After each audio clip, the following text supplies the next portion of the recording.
Good evening, everyone, or afternoon. Hello, welcome.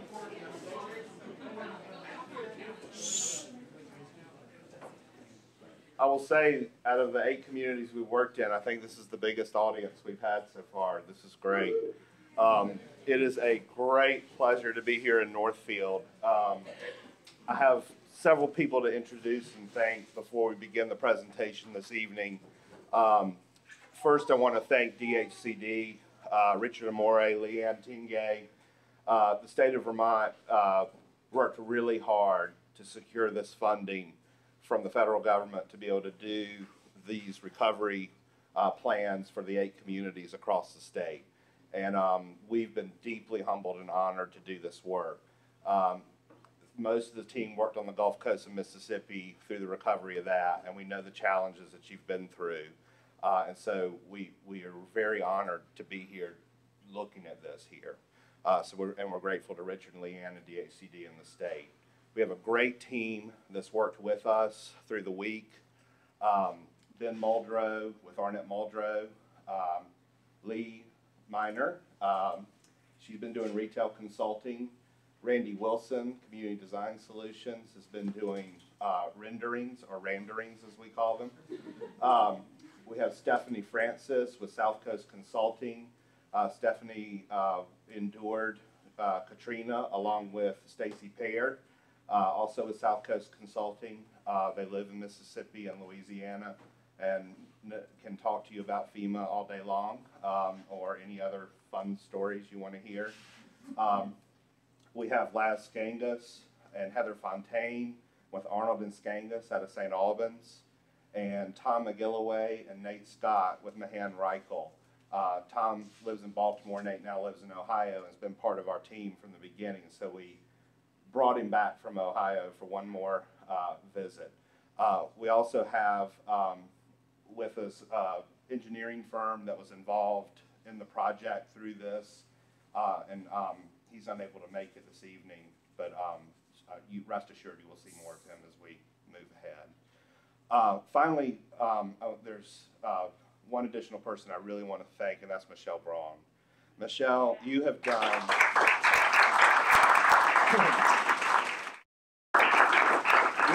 an amazing job of getting people out to these meetings. I think we've been sort of keeping a running tally, and I think we talked to 80 different people over the course of the last 3 days. And it was probably more than that if we count the students at Norwich University. So it's just a thrill to be able to have that kind of input, and we appreciate all of your hard work. And last but not least, we want to thank you all for taking time out of your schedule. We know you have busy lives, and to take pride in your community and take part in this. What we hope to do is put a mirror back to what we learned from you over the past couple of days and share with you our experience in working all over the state and all over the country, but really reflect what we learned from you. I get the boring part, and I get in trouble if I go too slowly through this, so I'm going to breeze through this, and everyone on the team's laughing inside because they know it's a lie. We'd like to set the stage in doing market analysis. We worked with 10 businesses in downtown Northfield to track customer zip codes in March. As you all know, late March is not the ideal time to track customer zip codes. But it does give us some insight, and I think you'll be surprised by some of the findings. I certainly was. 2 dining establishments, 8 retailers participated. They recorded 828 customer visits in a 7-day period. Those customers came from 41 unique American zip codes in 10 different states. So if you can imagine, if this was happening in peak foliage season, what that might look like, or happening on homecoming weekend, what that might look like. At the end of the day, when we look at where the customers came from, over 60% were Northfield residents themselves. Those are Northfield residents who are not students on the campus. And out of all the 8 communities we worked in, and I've worked in several more in Vermont, worked in about 4 others, this is the most locally oriented we've ever seen a market. And so that's a positive thing. Norwich students represented about 1 in every 5 customers in these downtown businesses. We heard a lot of folks say Norwich students don't come anymore to downtown. This is proof positive that Norwich students are playing a very key economic role. Now, it is not true across the board. There's a certain establishment, Naughty Shamrock, that the students spend more time in than certain other establishments. But they are going to places like the hardware store. They're going to places like the pharmacy. They show up on the radar screen, and that's really good to see. And working in college university towns, we know that trend is a shrinking trend, but it's good to see that kind of interaction happen.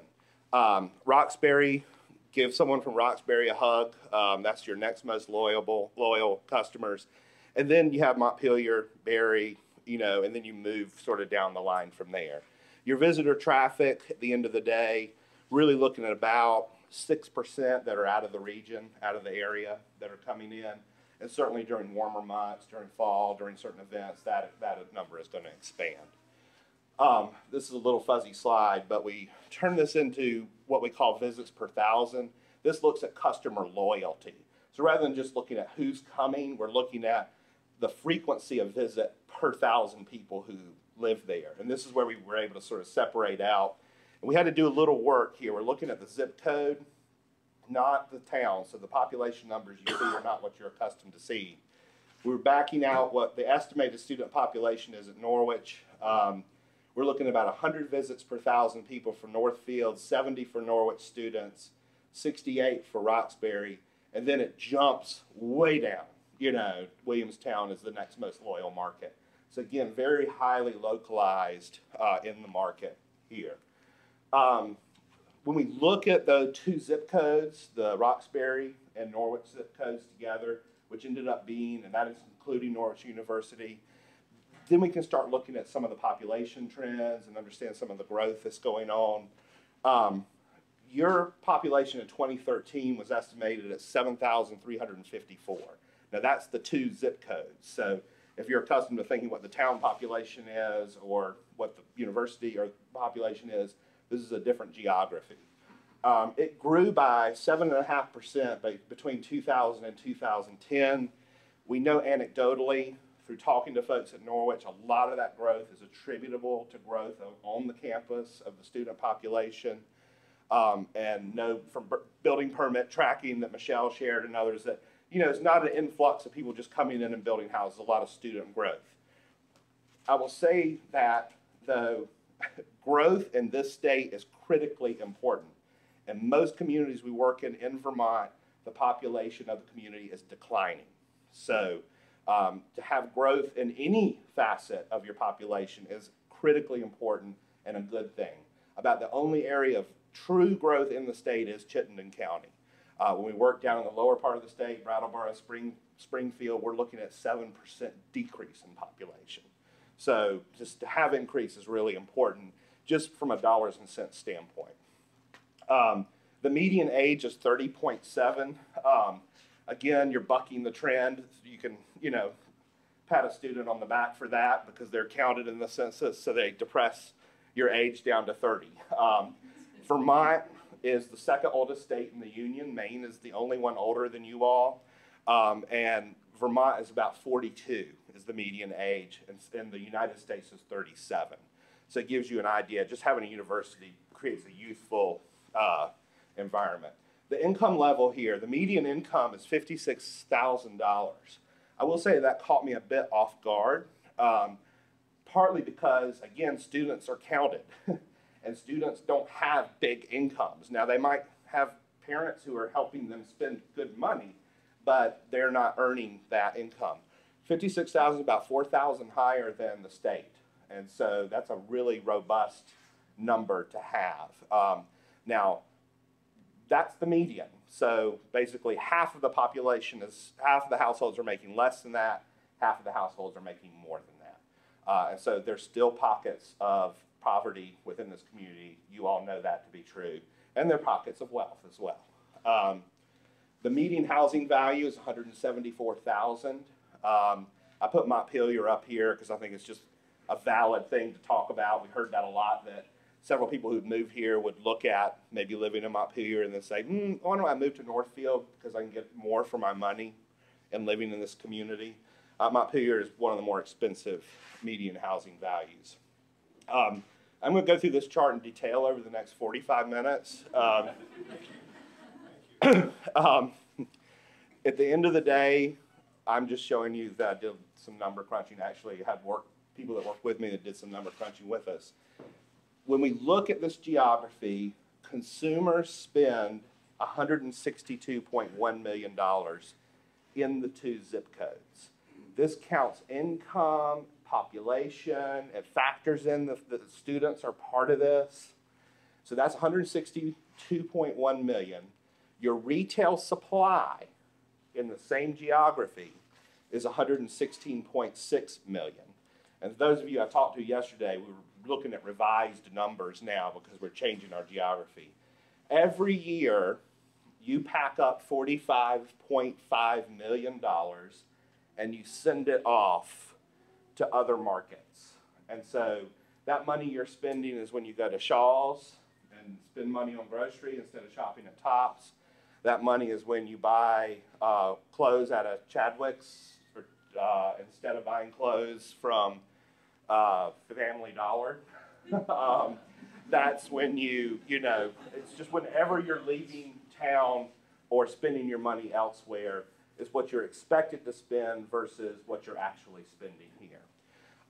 And so most of that, like automobile dealers, that's $31 million. You lost, being Chevrolet is not here, so you're not buying cars here. You're doing really well in certain categories: building material, hardware stores, and supply. You actually sell more than a little bit more than the area can support. So you're importing those dollars in. You ought to know that. You've got some really great stores here. When we look at food and beverage, grocery, you're losing about $8 million a year. You've got a pretty small store here, and we know that a lot of folks are going to Shaw's or Price Chopper or other places to fulfill their full grocery cart. So there is opportunity for growth in the grocery category. $8 million is basically almost doubling what your current sales would be right now. You would never capture all that back in, so we have to be realistic on what you really could. You're doing pretty good on pharmacies, pretty well even. You do great on gasoline stations with convenience stores, and that shouldn't come as a surprise. You have quite a few, and because the geography stretches up, you get a lot of that traffic coming through. You hemorrhage in clothing. You should know that. Most of what you're wearing was not bought in town. I would hazard a guess. Sporting goods, there's an opportunity there. You're leaking about $3.6 million in that category. And for a community that's as active and outdoorsy as this one is, that presents an opportunity. General merchandise, I put a box around it because I don't think Family Dollar is getting counted yet. It's a relatively new store, and the sales figures are just off there. So I just want to say, I think you've pretty well equalized that market with Family Dollar or Dollar General coming online. The other big opportunity is food, and that's dining out. You have some great restaurants here already, but there's actually room to support more. And that's both in quick service dining and in sit-down dining. And it was interesting last night driving out of town and seeing the folks lined up at the Rocket? Yes. And so opportunity for food to grow. Again, the key categories, I didn't do the tiny chart: dining, food and grocery, outdoor equipment, recreation, highly specialized retail, which would be small, that would go into downtown. Some limited opportunity with clothing. Clothing's really tough. You have to really know that market. Furniture and home furnishings, limited, but it could work on a small scale here, but there is room for retail growth here in Northfield. Some of the issues and opportunities, you guys are really poised. We kept hearing people talk with excitement about what was next here in Northfield. There are realities to face. We understand. Losing some jobs from Northfield Savings Bank to Berlin is going to impact you. And so we have to look at, okay, how do we work through that challenge? At the end of the day, you have the university here. The university actually stabilizes this whole economy in a way that other communities don't have that stabilizing factor in. And you also have some businesses that are really thriving and expanding here. We visited with several business owners who mentioned just how their sales have expanded and how they are looking for and doing expansion opportunities. There's some great organizations and entities. The Economic Development Committee that's been formed by the trustees and the select board. Go Northfield, an incredible group of volunteers that have come together to promote the community. The Conservation Commission, the Planning Commission, others that are really involved in the community.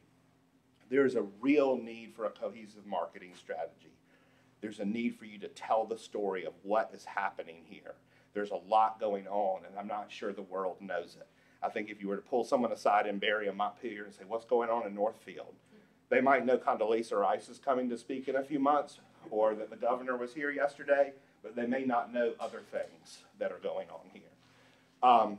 Publicize your goals, publicize your objectives. The ED committee is working on a strategic plan. Go Northfield is working on promoting what's going on in the community. All these things are really great. The recreation committee is working on some exciting plans for the park. So really getting those things out there. Incredible opportunity to foster a stronger partnership with Norwich University. And we see this happening on many different levels. Expanded events and activities. We asked several people in groups throughout the week, you know, is this a college town or a town with a college? Or a university town or a town with a university? And people said, we're a town with a college. We're not a college town. And so there's an opportunity to grow that field between the two. Tom and a lot of our team have worked in a lot of college communities. There's a lot of tension in those communities sometimes. We didn't feel that as strongly here. That was really good to hear. Yes, indeed, there's always going to be some degree of friction. There will be naked people dancing on rooftops every once in a while. But here we hear that's a lot less than when we're working in Penn State. Yes. You know, recreation and trails, incredible outdoor environment with the Shaw Center. There's an opportunity for incubator space. I'll talk briefly about that. There's an opportunity for another gathering spot, a place that maybe is off campus, where high school students can go. That's not necessarily the Boys and Girls Club, where college students can go, where citizens can go and hang out. Yes, you have a place where you can have a pint, but maybe there's another place where you might have a cup of coffee and be able to sit and chat. And then encouraging folks to live here and really understand what a unique place this is. We have to say it. It's time to mend some fences on having two farmers markets. You know, it's just not a sustainable thing, and you know that. We're suggesting you actually consider moving the day too. There's a lot of days moving around. Barry is moving theirs around. Friday is open. Hint, hint. It might be an opportunity. You know, not to overlap Waterbury's or Montpelier's or others. This is an incubator space in Lewisburg, Pennsylvania. Lewisburg's a community of about 5,000. Bucknell University has the upper floor of this storefront. And there are places for entrepreneurs to open up shop here. And they can locate in the middle of downtown, walk to restaurants, and they have thriving businesses in the upper floor. So just an example of an incubator space.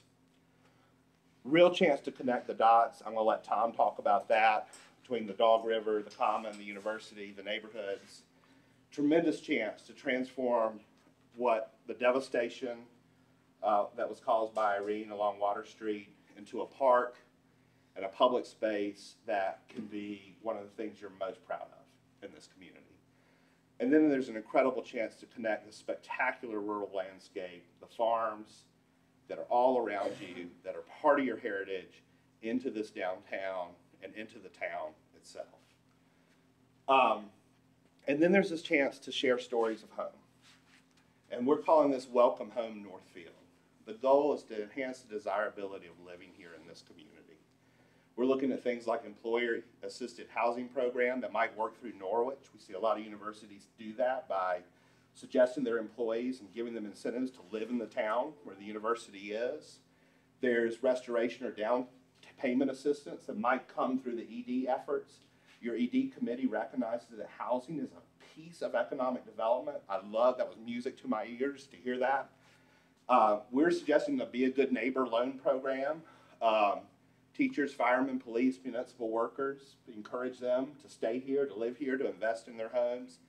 And we're even suggesting negotiated discounts at local businesses as they do upgrades to their houses or if they move to the community to welcome them in. You know, there was a day where the welcome wagon would show up at your house and say, we're here, this is the community. I think this is the kind of community that could bring that back in a very real and very Vermont way.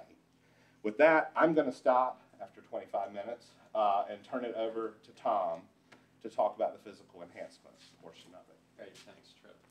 I have a lot of pictures but no charts, so that's good news for you. I want to echo Tripp's comments about just the pleasure and excitement of being here, and especially really appreciate all the Norwich students that are here tonight. Probably every meeting we participated in, or just about every meeting, we heard how great the students at Norwich are, especially during Irene, the sense of volunteerism and the participation. We even heard one of the residents in the neighborhood said, I love having students live in the neighborhood with me. And Tripp and I, as he said, we work in a lot of college towns, and we've never heard that comment before. So, and really kudos to the community and to Norwich students. So,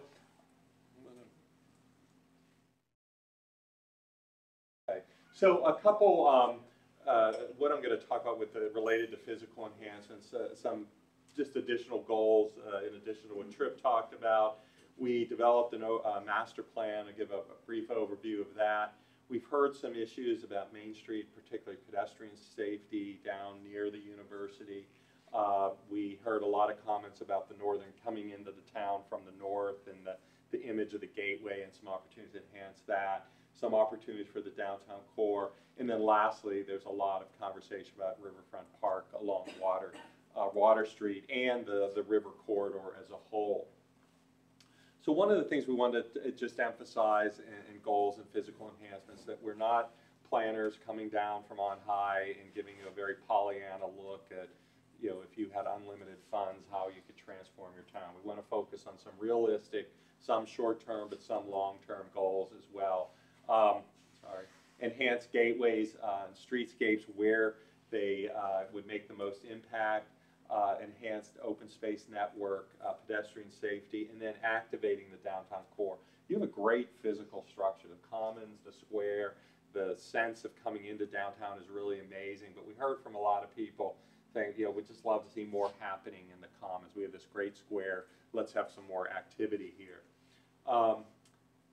And the other thing, Tripp went through a lot of market analysis, and we like to look at physical enhancements as not just beautification, but actually ways to help economic development, whether it's connecting the dots, connecting two assets, or enhancing the browsing experience for customers to get them to stay in town a little longer. So not looking at it just as physical enhancement. So if we look at the overall context, Norwich University, I spelled Payne Mountain wrong. I was told, I asked one of our team members how to spell it, and then I was later told by another team member that I asked the worst possible person for a spelling question, so sorry, Ben. So we have Main Street, Central Street, the main connectors to the university from a street standpoint, then this broad, the Dog River green corridor with the recreation fields, the passive open space, connecting the university from the rear up to downtown. This is the Riverside Park area. We'll be talking more detail about that. Wall Street connecting the park area to the commons and the core. And then the two circled areas represent the gateways. That it's really what's wonderful about coming to town for the first time, from whether from the south or the north. The core sits low, and you really have this great sense of arrival when you crest the hill on each side. So that's something to really capitalize on. We have a wonderful resource Memorial Park, and what we are not showing on here is a potential connection on up to Northfield Falls that we heard a lot about from the Recreation and Parks Committee. And then the Northfield schools that are very close proximity to the downtown core. So from a context, we'll be working from this area. As we zoom into the core area, you really see this wonderful relationship between this new park space off of Water Street and the downtown commons. But it's very close to each other, but there's a kind of a zone in between there along Wall Street where they really don't feel connected, and there's a little bit of a disconnect. So we have some recommendations for that as well. And then the areas behind this building and Town Hall, with Northfield Savings leaving, there's a couple buildings there that could likely be removed and create more organization and opportunity to that parking space behind Town Hall represents a significant opportunity for downtown. And then we'll be talking from this diagram. This is an illustrative plan showing just a little more graphically how some of these enhancements could occur. We didn't get labels on here yet, but we're showing as an overview, this is the existing wetland area. There's an opportunity to enhance that. The orange represents expanded riparian buffers along the river corridor. We heard a lot of desire for that. This is the rugby field for Norwich, and several groups have been involved in already expanding the riparian buffer, but there's a desire and opportunity to do that more, and including the section along the park. And then there's opportunities for streetscape along Wall Street to connect the commons with the park, as well as improvements along the northern gateway. And we'll zoom in onto some of these areas in more detail. So with Main Street pedestrian safety, one of the things we've heard a lot about is, this is mainly in the area of Norwich University, sidewalk condition, missing sidewalk segments, and then some complexities with dealing with V-Trans and getting crosswalks approved. The university would like to have some additional crosswalks down there, but getting some pushback from V-Trans. And then some misaligned intersections along the route. And as you move south on Main Street, you can see this rail, the sidewalk along the street pretty much ends. It goes up the hill, and then you have this hill and rock outcropping where you also have poor sight distance in that area. It really makes it difficult to add a sidewalk in there. So there's really no sidewalk on either side of Main Street. And that's shown here where this is the crescent right here. This is Main Street, the university. And the sidewalk is this red line. It ends about here at the south end of the crescent and goes up on top of the hill. And there's no sidewalk on that lower section. And there's a real opportunity as we're looking at it because of the hill on this side. There's an opportunity to maybe, if we can get some additional crosswalks, actually locate the sidewalk on the other side of Main Street. While it would be great to have on the Norwich University side, at least having a sidewalk on one side of the street with additional crosswalks would enhance that. And you could see on the other side of Main Street, it's fairly level, and there's an opportunity to put that in and enhance pedestrian safety. And I think there's opportunities to try to take that message to V-Trans. At the northern gateway, this is the dollar store right here. This is coming in. This is True Value Hardware. We met with True Value. There's a lot of paving along here with the parking lot leading into the road. We met with True Value, and they're amenable to the idea of creating some green space, and the Friends of Winooski River are also looking at that opportunity to get a rain garden in here to take care of some of the surface runoff, infiltrate the water, also an opportunity to get some trees. They had some long-term interest in possibly expanding. This would be the location they could do it. So in combination of this, you could organize the parking and then pick up some additional tree treatment, much like this property owner has done along here, and create a stronger gateway into the downtown core. And then this is just looking at that a little closer, the opportunity for future expansion. The Friends of Winooski River had already worked with them in putting in a rain garden and some check dams along here, which has been very effective. Similar solution we put up along here.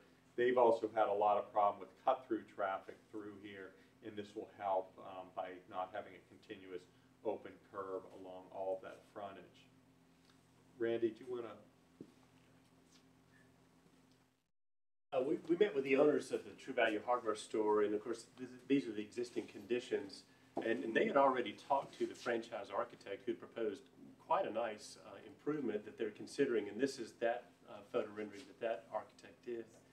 And so we had a conversation about whether we could even take it even further than this. And so I proposed to them both some improvements to what is demonstrated below, but also in the next photo rendering that I did, we're going to show yet another solution that I think might feel even more Northfield-like.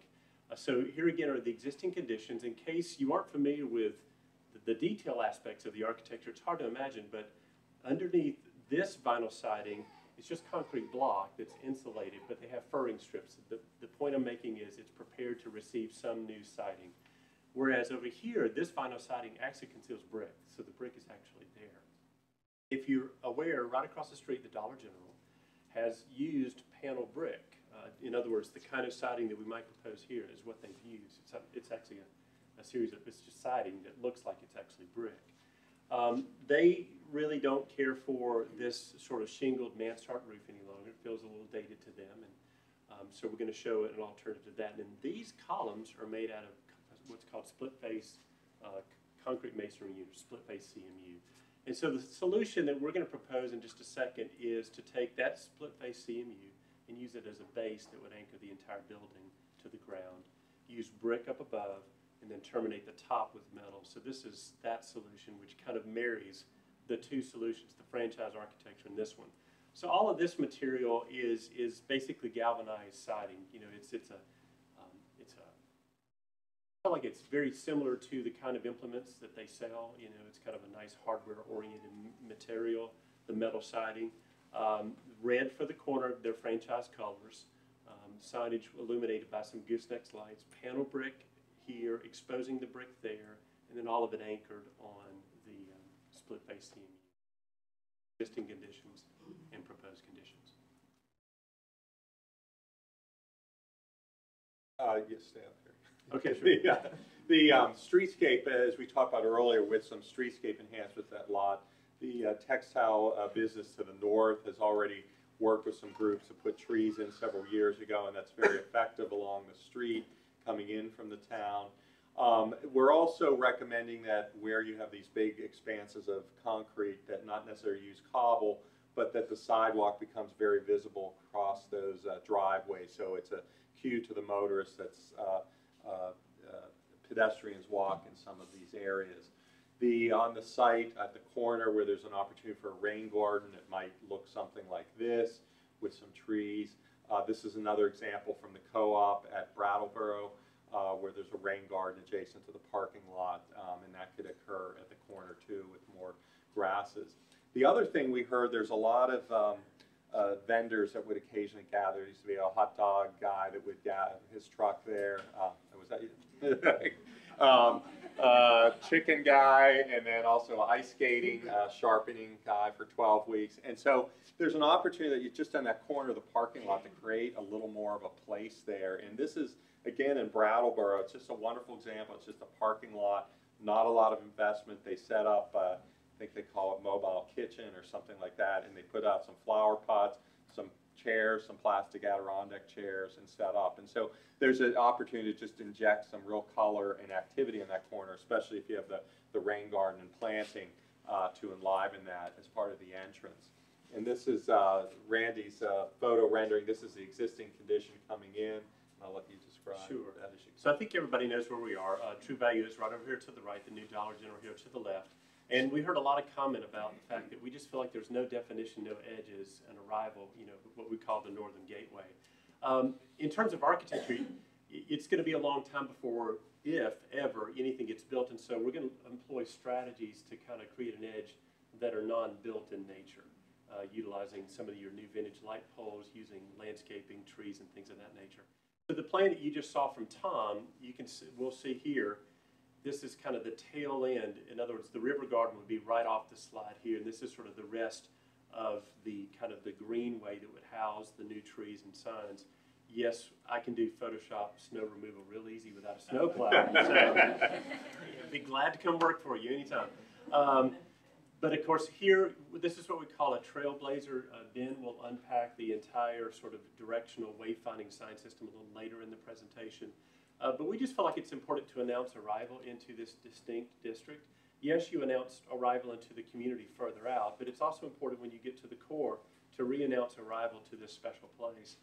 The bannering systems, it's amazing. You know, we're showing sort of a regular spacing and a continuation of the vintage light fixtures that you're placing right now in the commons, coming on down these major corridors. And just, you know, adding signage and banners, and it's hard to see, Ben will show you up close in details, but this really important combination of both city, destination-based banners, as well as Norwich University-based banners.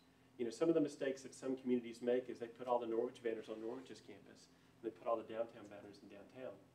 Well, we know where those two places are. Let's make sure when people are downtown, we're aware that there's a university and vice versa. And so kind of cross-pollinating all your destinations through your bannering systems. Unfortunately, you know, we're in dead of winter, so we can't show nice, wonderful green, flourishing trees. But I think you can also perceive, though, that the addition of these new trees in these green spaces that Tom's placed in the site will certainly create that visual edge with landscaping, as well as these that are Dollar General small trees that, of course, will grow over time. So, of course, existing conditions. As we get into the downtown core, we talked about the area behind here and behind Town Hall as a real opportunity site. There's really not a lot of demand from Tripp's market analysis for the new construction. The goal should be filling in some of the existing upper floors and some of the existing buildings. But this is a site that if this building and this building were to come down, and even the old police station were to come down, there could be an opportunity to get a new structure in here that faces onto East Street and then reorganize some of the parking in this area a little better. And you can see here is the common, here's East Street. This is showing the parking reorganized in that area a little bit. The old police station is right here. We know there's some environmental issues with that site, so these two sites could work independently. And this is showing where new infill building could go. The Naughty Shamrock is right over here. We're even looking at, there's an opportunity to create some temporary outdoor seating in place of a couple parking spaces, and then even maybe doing some string lights across the street that a lot of communities do in restaurant districts, and I'll show you some examples. And we're adding parking. And we're adding parking, yes. It's more efficient with the organization.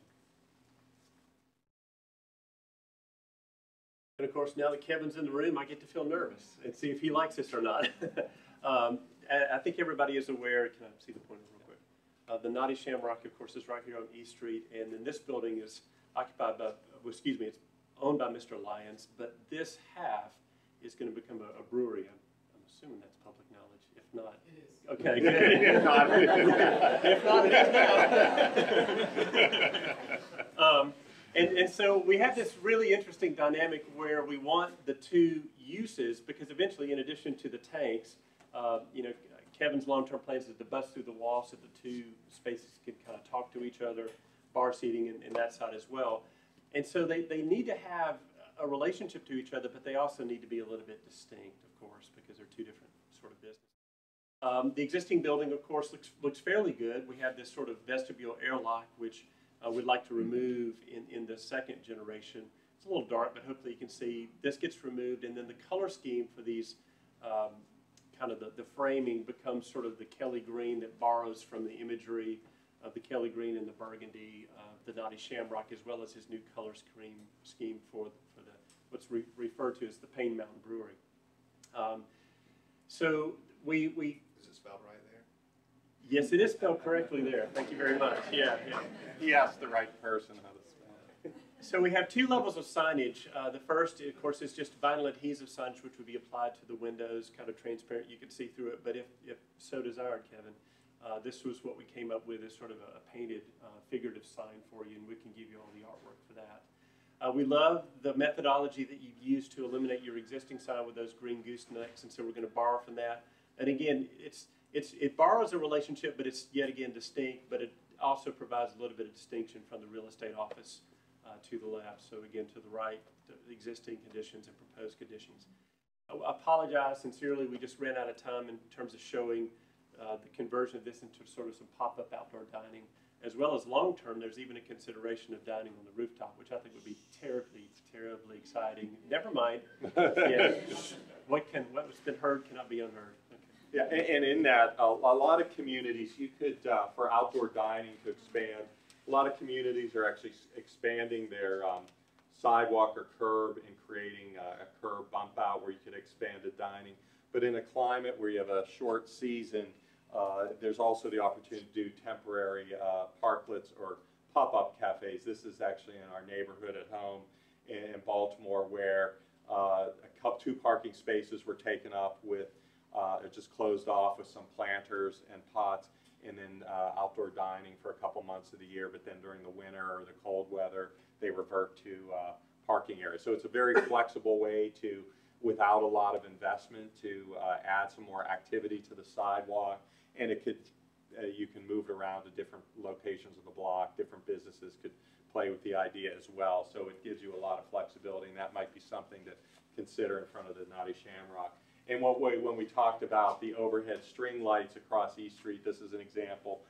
This is in Greenville, South Carolina. But again, it's a very inexpensive, effective way of announcing a certain district, especially as you come down Main Street, your visibility East Street, you might not notice it at night. So this would be a way to just call a little more attention to some of the activity that you have along there.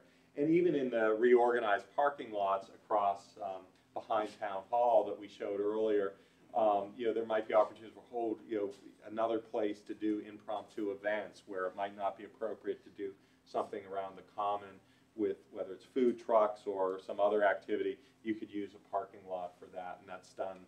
Typically, it really transforms a utilitarian space into something like that. We're going to take a look at some of the facades and sort of the downtown core. Noah, thanks again for taking time to meet with both Lee and myself yesterday. Lee both did an internal consult, and then we all looked at the exterior and pondered some ways that we may can enhance the exterior architecture. So one of the things you're going to see in the after is we noticed that the 2 businesses that currently occupy the building, the common color is a blue.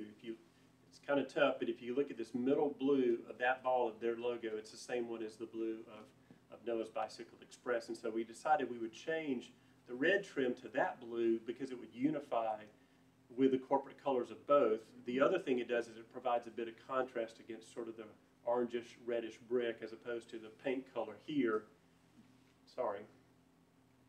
which is almost the same color as the brick. And so this just highlights a little bit more.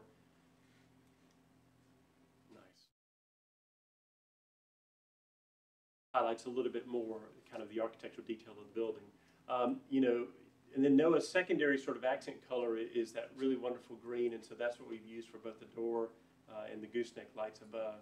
A device that we thought might be a really clever way, you know, through figurative signage, is to suspend either a part of or an entire bike. This is actually a bike drawn from a building that we looked at in Laramie, Wyoming, and so it's a very highly visual way, easy way to figure out the nature of the business. Of course, the next building to the left has done the same thing with a really great old hardware sign and the projecting key of the Ace Hardware store.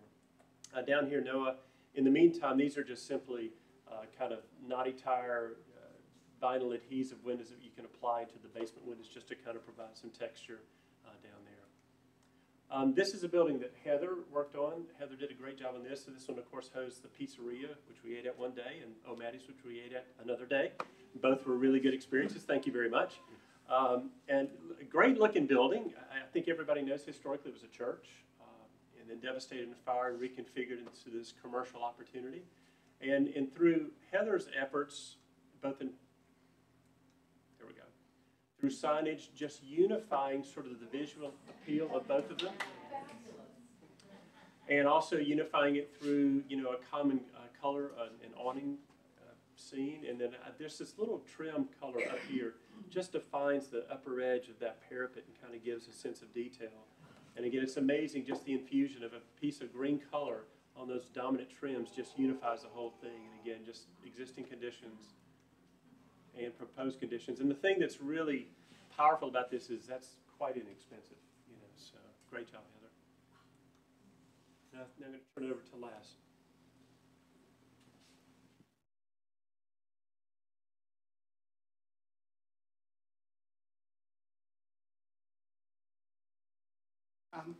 We were also asked to look at ADA and see if we could make some of these buildings more accessible or easier to enter. So everybody kind of gets freaked out sometimes by ADA, but it's really about removing barriers and making it easy to enter buildings. There are a number of funding resources. V-Trans has some funding money, Agency of Commerce, and the Downtown Transportation Fund. But in order to access that, you have to be a designated downtown, which I think is one of the goals you're going to be doing. So we looked at a couple of buildings. This is the Mayo building. And it's got,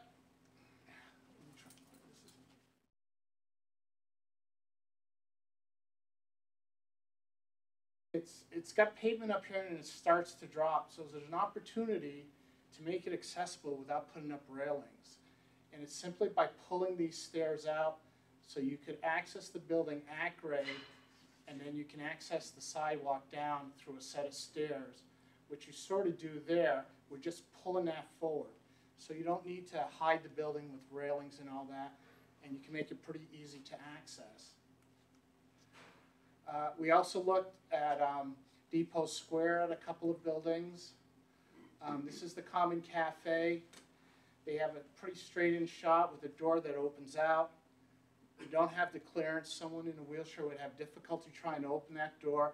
Plus, it has a little slope. And a fairly easy response would be just make the door swing in.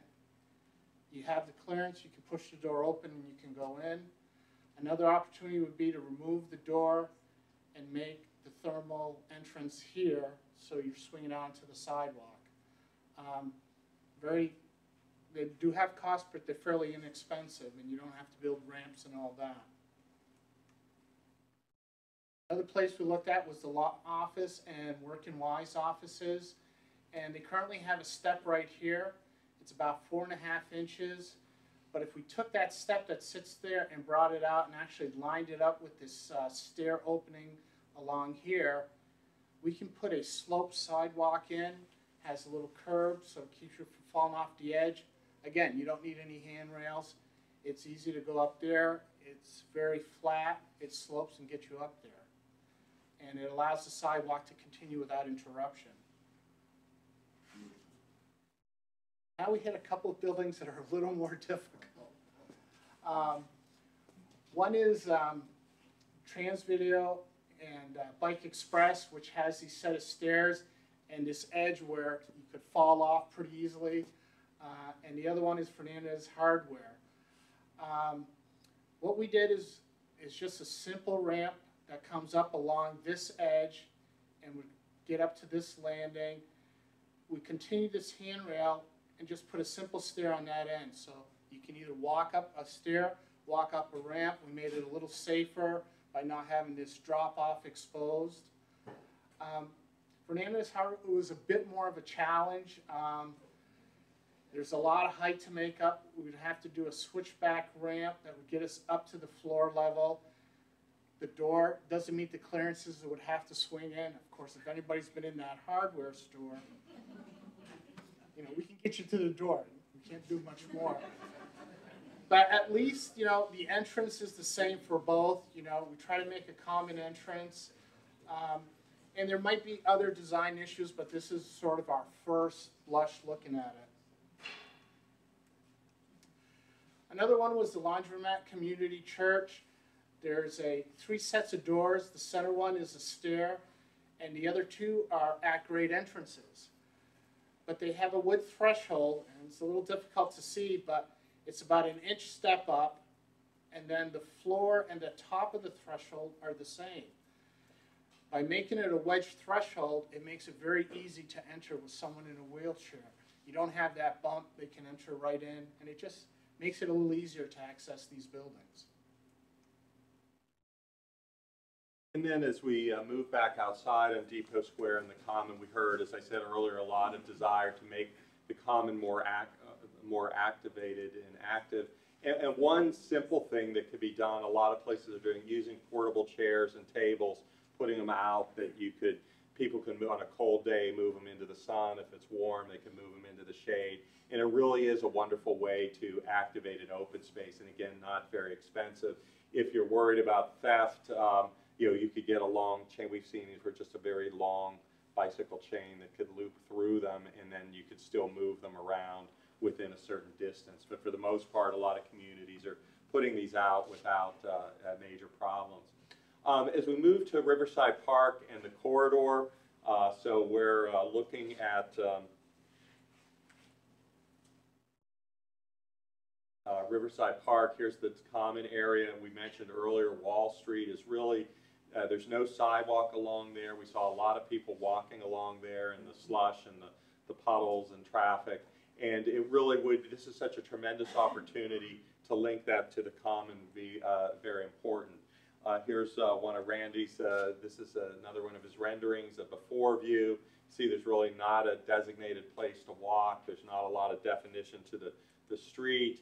And when you look at some opportunities, again, just there's enough width there to put a flush sidewalk in, again, using the wayfinding sign, the ornamental lighting. And in this case, we used 3 evergreen trees along the side just to give that, so it pops out in this particular view, but it really starts to link those 2 very important assets in the community. Many of you in the room participated in the workshop we had out at the park. We did a site walk. We heard a lot from those of you that know the site better than we, and also the Dog River. Then we came back into the room here and worked through some concepts and ideas. We got a lot of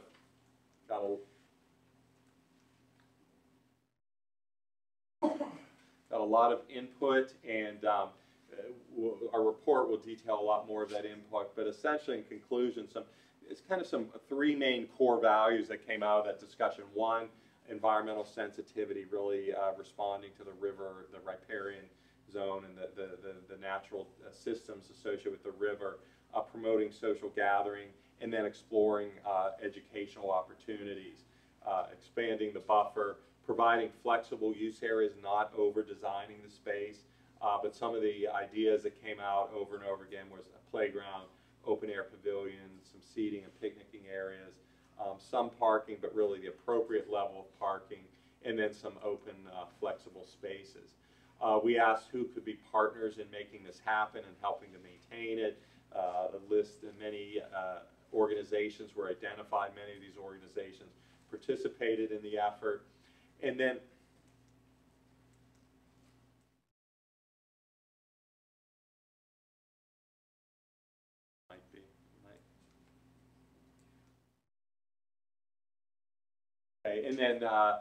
we asked folks to identify some events and activities that would be well suited for the park. A lot of folks talked about the Labor Day festivities, and that the Commons Park could really, or the new Riverside Park could present another alternative for very large crowds and events that might overwhelm the Common, and you could actually use both spaces and connect them along Wall Street, and then especially education programs along there. So as we look at the park space, this is the park. There's 2 remaining residents at each end. The brown represents an expanded riparian buffer, minimum of 50 feet. We're showing some rain gardens in here, a large open flexible space that you could do a pickup game. That's maybe the size of half of a soccer field, so it's not a full formalized rec field, but there's enough for some pickup games and some passive rec, maybe watching a movie in the evening, preserving some of the existing trees wherever possible, and then expanding trees, adding some trees along the street, adding parallel parking rather than a parking lot in the space, widening the street a bit for parallel parking. There's 2 rows of existing trees right here. It really creates this wonderful outdoor room. That might be a location for a pavilion and some picnic tables, and then perhaps a playground area in here. One thing that's very important, keeping some view corridors open to this wonderful mill complex over in this direction. And then some examples of from other Stream Valley parks exploring expanding the riparian buffer with tree plantings, using crushed slate paths, the pathway network through the park, keeping some open flexible area adjacent to the forested areas for activity. keeping some views and vistas open to those mill buildings. And then the type of activities would be really these pad, whether it's frisbee or lawn games or a pickup soccer game, but not a hardcore formalized rec field. Also keeping a place for larger gatherings and community events, whether it's a movie or concerts, all with portable equipment, nothing permanent built in the park. Even just neighborhood picnics and barbecues where everyone brings everything to the park, but you don't have that the grills and permanent fixtures because of its floodway location. And then even maybe softer or lighter games, ping pong, bocce, badminton or volleyball. We've heard about volleyball a lot, but all things, again, that would not impact the floodway or floodplain. This is that area between the two rows of existing evergreens. It really does, those trees really define a wonderful space here, and this might be the area where you have some volleyball or some of the picnic tables that sets it up separate from the larger expanded open space. And then the rain gardens along the parallel parking, and then also along the river buffer, some opportunity. These are some examples of some rain gardens done adjacent to parking areas or adjacent to pathways and woodlands. And there's a real opportunity to just expand the diversity of vegetation as well as habitat. This is where we're envisioning along the roadway that this could be widened a little bit. There could be some zones of parallel parking and then a rain garden to catch some of that runoff before it goes into the park. And then maybe at the corner of Wall Street and Water Street at the one part of the park, that might be an area where you invest in a little more flower and color, and that becomes a gateway to the park and also a gateway to downtown from the neighborhood. There's a lot of wonderful stone foundations from the buildings that were torn down, really encouraging salvaging some of that stone and incorporating it into the park. Wonderful opportunity. And then I included this group. This is from two parks near where Nate and I lived, and we're both involved in Friends Group, Parks Friends Group, and building those partnerships are very important. This is a large park. Maintaining it, planting trees, and programming it is really going to be a partnership among different organizations, students, the Friends Group, and the town and village. And then when we want to look beyond the park itself to the whole river corridor, we do have some limitations because of the floodway and floodplain status. I'm not going to go into these right now. We'll have them into the report. But there's already areas where some buffers have been planted by the Friends Group. They've identified some additional areas by the rugby field and within this park to expand that planting. The wetland, that there's an opportunity, there may be some regrading of the river channel a bit where allow for smaller flood events to come in and allow more detention in that wetland area. But that all has to go under further study. But then as we look at more of the illustrative plan, an opportunity to extend from the existing bridge along the rugby field, a pathway that then ties into a sidewalk along the road and then back into the park to create a green network back to Norwich University. And then also interpretive opportunities. We could not build decks in the wetland because of the floodway status, but there could be pathways and overlooks into the wetlands, interpretive signage, just signage making people aware of the forest buffer and the tree plantings as well.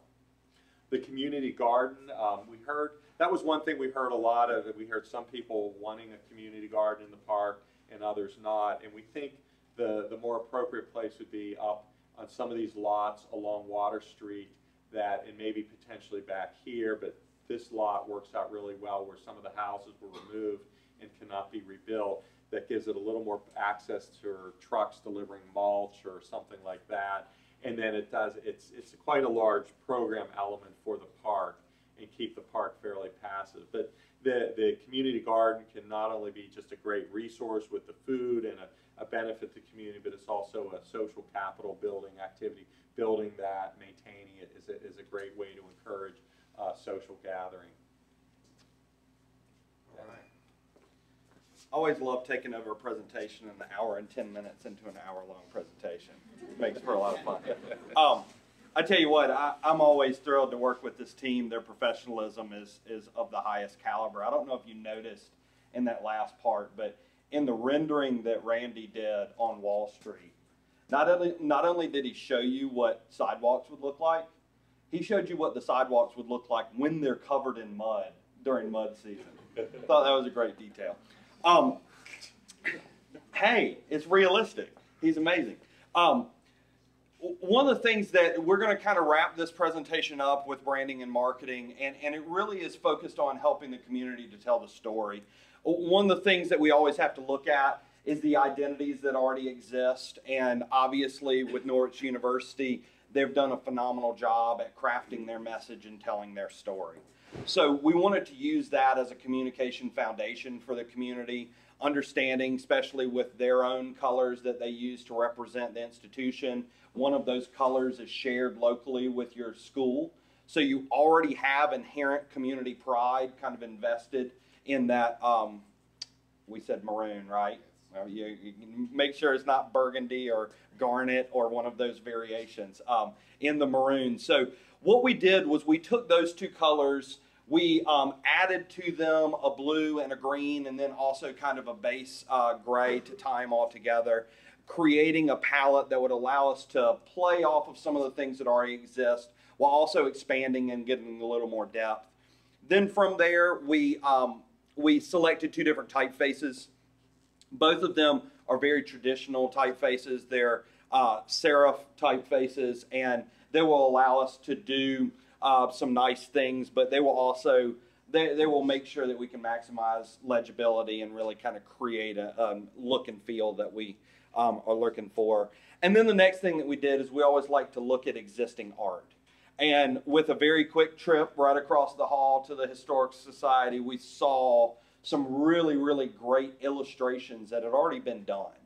And so we saw a couple different things. This illustration was from the front of one of the books over there, and then also a second pen and ink that captures the common.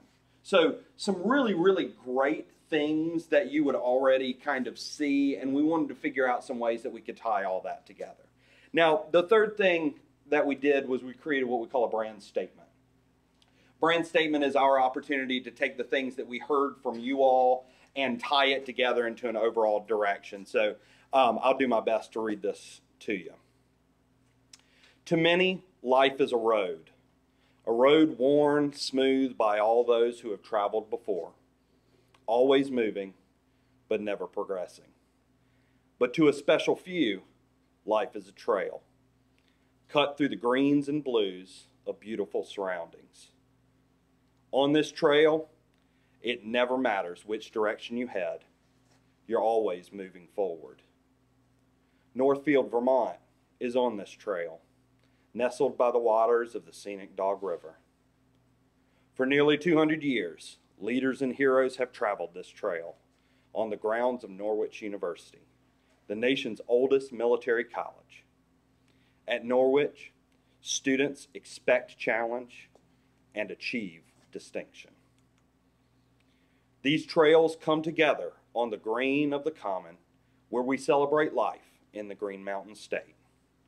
We are an authentic community with a rich past, deep connections to the lands around us, and a promising future ahead. Come explore this trail, uncover our bridges, enjoy our river, and experience the warmth of our people. We are Northfield, Vermont. Find direction, explore life. So that gives us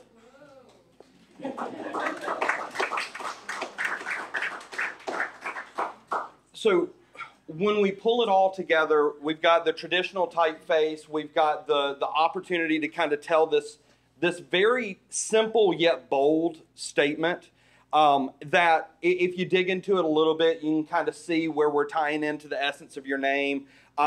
We wanted to create a standardized word type, and that word type will allow us to have a visual consistency as we implement throughout that system, but it will also allow us the diversity to use different graphic tools as we start to grow and expand that message. So creating a system that allows us the expandability, making sure that it effectively communicates in one color, creating expansion elements and icons that you can use so that you start to build an overall system of tools that allow you a lot of room, but still always connect to one another. But then where it starts to get fun is what we call brand extension, where we take the same typefaces, the same colors, the same approach to graphics, and start to have that work its way through organizations and amenities in the community. Whether it's Go Northfield, whether it's actually branding the common and creating an identity around that space, whether it's bringing in events that go on in the community, relaunching events and bringing people together behind imagery and message, retooling the way that we think about efforts in the community. We really think that with your recreation committee, starting a shift towards thinking about them as a Parks and Rec and being able to speak in that same vernacular that kind of area works in, and then even trying to preserve some of the personalities of events that might already exist. I went to the Labor Day website and saw that the Labor Day website uses a lot of colors and kind of crazy typeface and that kind of stuff. And you can still do that and use color to connect those together. But once you start to have this implemented throughout these different elements in the system, it starts to truly stitch together all the positive offerings that the community has. Now, Tripp already mentioned the concept of residential growth and residential recruitment, being able to cultivate this Welcome Home Northfield program, being able to show ways that you can celebrate that. We want to make sure that if a particular home gets funding and goes through and starts to make external renovations, that we can see we celebrate that progress with imagery. Being able to kind of tell those stories and giving our private sector the opportunity to play a part, whether it's True Value or whether it's going in and, you know what, after a long day of painting your house, you deserve a discounted growler. So, you know, finding ways that people can tie into the progress. Again, you know, especially when you're in a community with a university, it is very, very easy to show your pride in the university. Let's make it equally easy to show your pride in the community that you live in, whether it's products like hats or shirts or coffee mugs. All those things are simple ways that people can connect with the place. Now, the next thing that I want to talk about is signage. We had a great meeting with folks from Go Northfield. They talked a little bit about gateway signage and some things that they had been thinking through with that. A concept was presented that I will say initially I latched onto and started to walk down a road, and I think I walked a little far down the road. And we were talking about materials from the covered bridges and figuring out a way that we could kind of make that tie. And I think next thing I knew, my head had taken us to something that one of my team members thoughtfully pointed out to me probably could appear on a miniature golf course.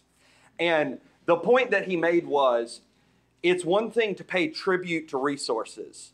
It's another thing to diminish the value of a resource by trying to create a reproduction of it.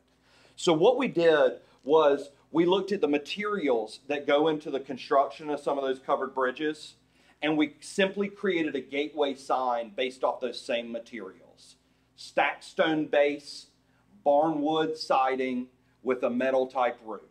The thing that's interesting about this, it's a very, very simple construction. It pays tribute to the same thing that we wanted to pay tribute to. It allows for the image to be painted directly onto the wood.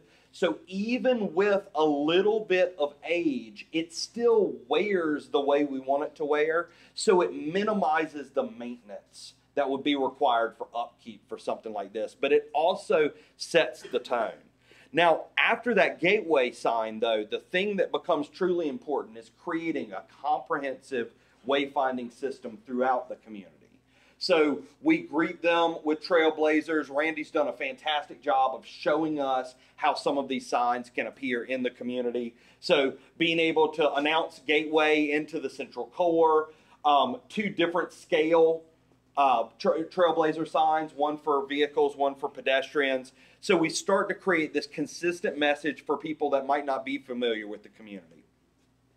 Randy also mentioned the banners. being able to use these banners to help make a tie between the community and the university. What I really wanted to give Northfield was the opportunity graphically to stand right next to Norwich with the same weight and the same value. So that really kind of drove this overall design aesthetic.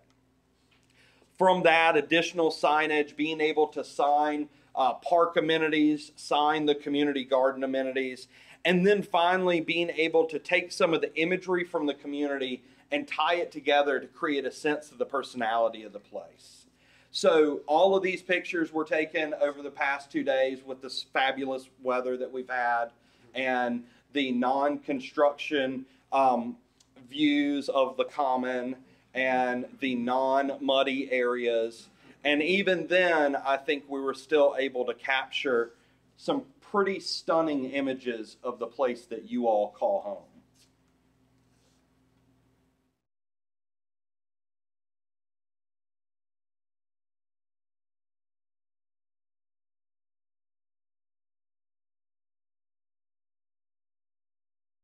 I can't figure out if it's my face that I have to hold funny or the remote.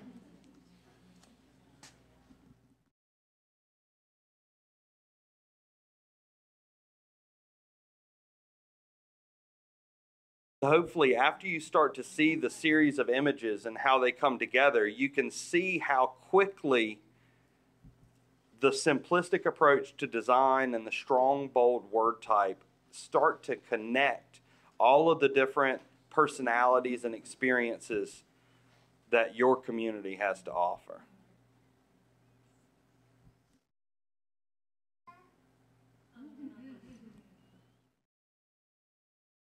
So with that, I get to turn it back over to Tripp to wrap it up.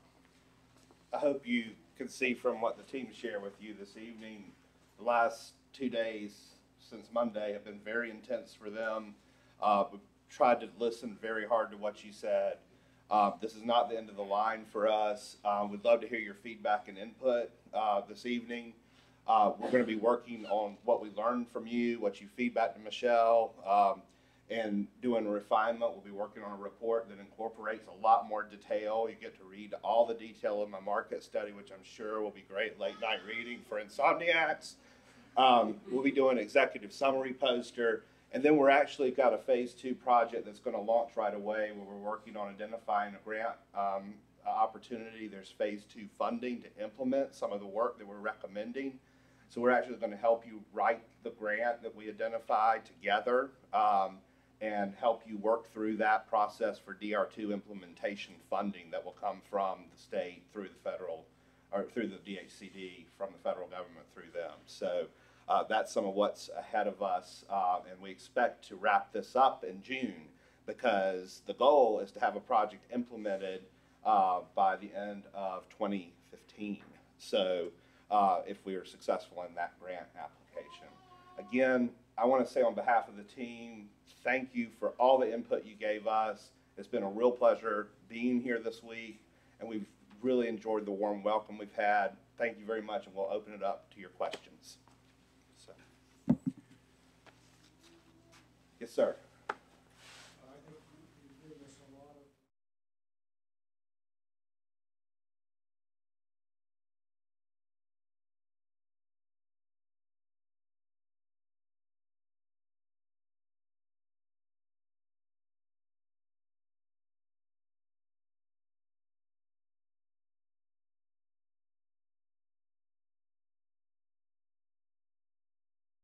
Oldest private. One word can hinge on every. It was argued on Wikipedia, so I went for your credit. We can trust Wikipedia for everything. Thank you. I appreciate this. It's a great point. founder of Norwich is a graduate of West Point. Ah, great. Great. And he brought it. Appreciate that. Yes, ma'am. Unfortunately, I didn't make any of the others, but was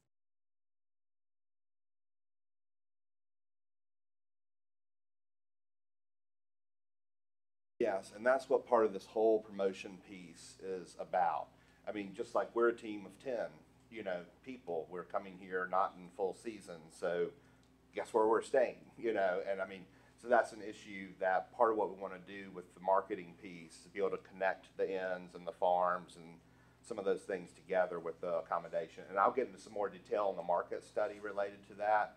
It's going to be a challenge, but I think it's one that if you continue to think of partnerships with the university and sort of looking at the inns, how do you connect those dots together? So I appreciate you bringing it up.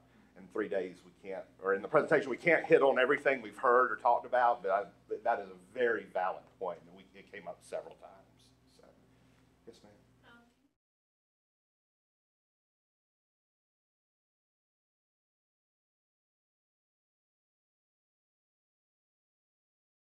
Sure. And we can go back to that. Does that? Okay. Thank you. Nice save.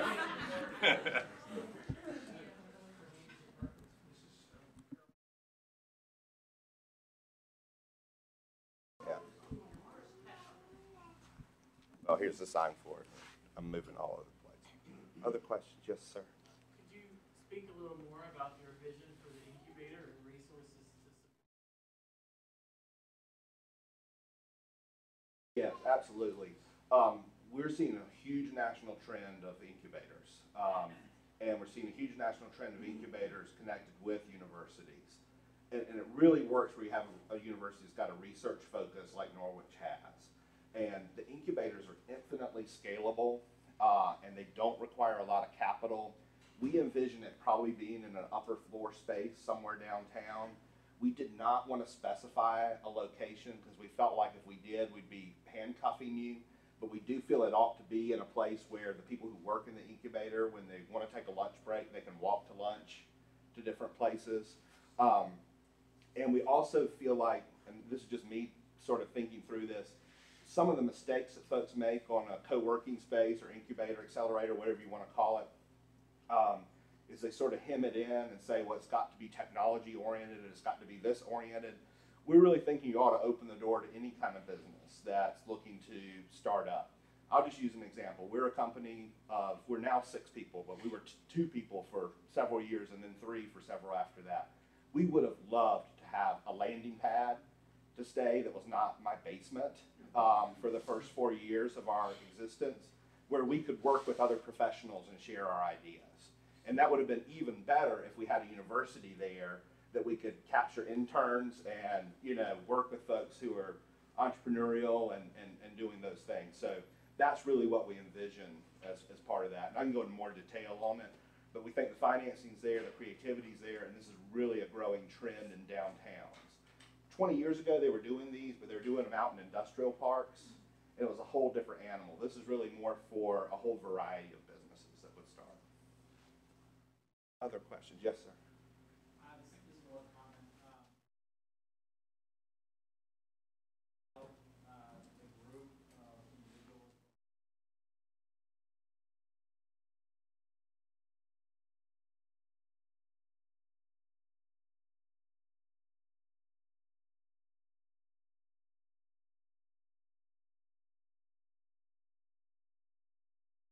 Highlight that that has energizes me as someone that lives in this town.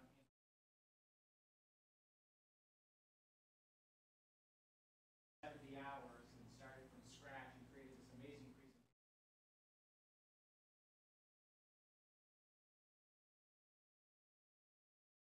Thank you, Kevin. Really appreciate it.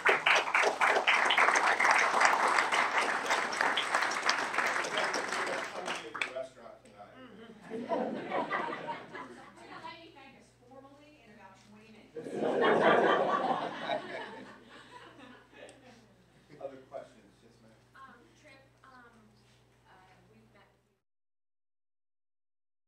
Question that came in mind, besides the, I mean, as Northfield, I've been a part of it.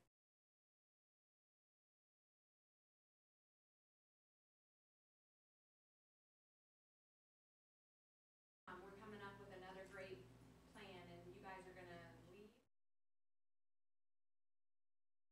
Help us with this after you guys leave. Like, who's gonna hold us accountable for this plan? That's a great. And is it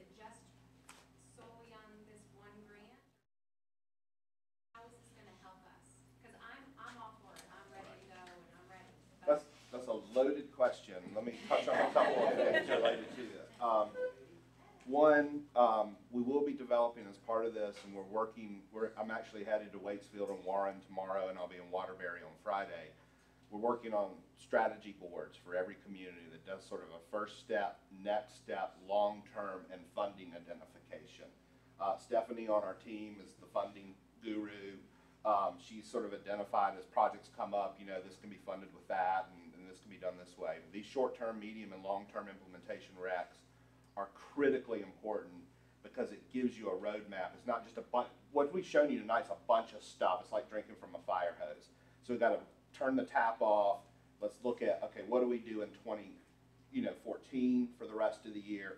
What do we aim for in 2015, 2016? What gets pushed down the road to 2020? Because we know there's not, the funding isn't just free flowing. And so there are things like the sidewalks that Tom talked about. Maybe it's the Safe Routes to School grant. If there's the community garden, there's a lot of funding available for that right now, especially in communities where you're involving children in the garden. So again, that's the piece that we'll get into. And I'll tell you the other thing that gets me really excited about here is over the past 2.5 days that we've been here and listened to you all, you have got some incredible partners sort of standing ready. And when we talk to Norwich and we hear from them, we're ready to hear from you what you need us to do to partner with Go Northfield, with the rec committee. There's some incredibly great ideas that are happening. The question is, how do we work next to connect the dots with these organizations that are already working hard? In a small community, we know you wear lots of hats. So how do we link some of those together? And we'll be coming up with some ideas.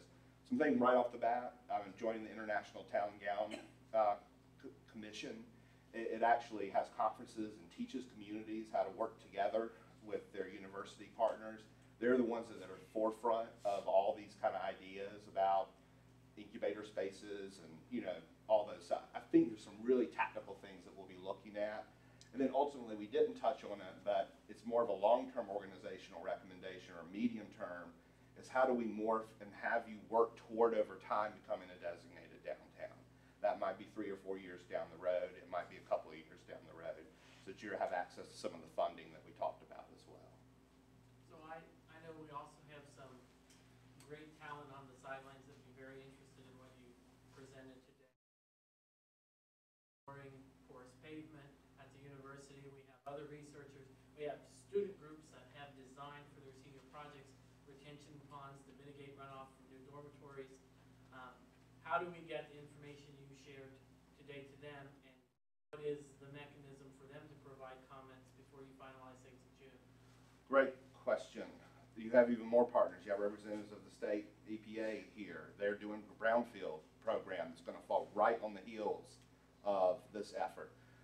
And so one thing that's happening tonight is Randy will be converting the presentation over into PowerPoint, getting it to Richard, who will be getting it to Michelle, who will be getting it available to you all, probably via a link that we'll upload, and it'll be on Front Porch Forum as soon as possible, probably within the week.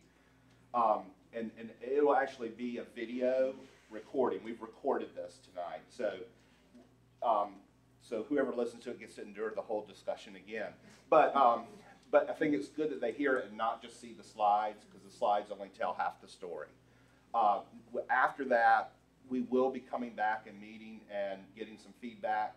And then the way we've handled it, once we deliver the report, we're also getting feedback on that as well through sort of a select group of people that have been assembled. So that's sort of our aim as we move ahead. There'll be a lot of chance for dialogue. And what we're hoping is different groups, and as we move toward the strategy board in June, different groups say, you know what, that's one that I think we can tackle. That's one I think we can tackle. So we'll be looking at those things. How do we keep this going? I'd like to point out that the arts degree is already underway. We are a lot of the internal notice that the village is restoring the common or renovating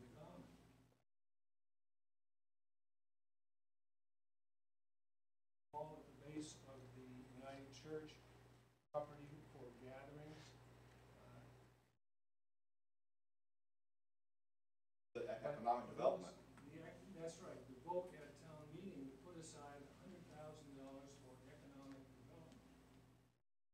Tremendously important. Hugely Put those important. three things together, and we already have momentum. I look at the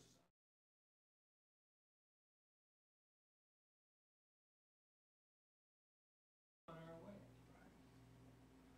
Well, that's what we hope. Yes, sir. Yeah, I appreciate your perspective. Personally, you get real comfortable with your surroundings.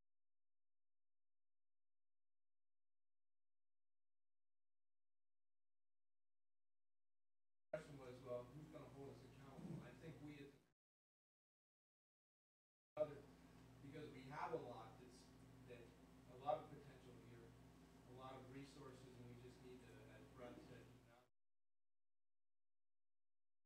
success breeds success as we start to do some of these projects and the state and others find that we're successful.